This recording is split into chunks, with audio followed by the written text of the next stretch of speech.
यदि जन्म पत्रिका द्वादश घरे चंद्रमा थांती ताले मनीष निजर ससुर घर सह संपर्क एवं ससुर घर संपत्ति एवं निज परिवार संपत्ति एवं शला एवं भणजा एमान सहित शत्रुता स्थापन करने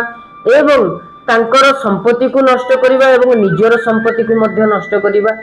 नष्ट करने दुनिया कहीं भी चाहती कि निजर संपत्ति नष्ट हो किंतु एभली प्रकार मानसिकता एभली प्रकार बुद्धि जिते आसे मनीष को किसी बाट ही देखा जाए से समय तो से समय हुए कौन ना मनीष निजर चालाकी वशत संपत्ति को लुटाती निजर बुद्धि हिसाब रे मनीष संपत्ति लुटाती एवं लुटाई सारा पर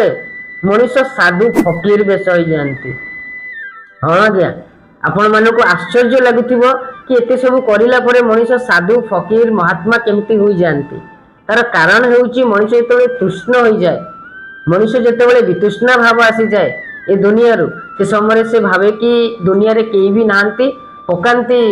गड़गड़िया माली एवं गेरुआ वस्त्र चली जाती ध्यान रे आपण माने रास्ता रे बहुत साधु मानू देखुवे जो माने कि ना घर द्वार छाड़ी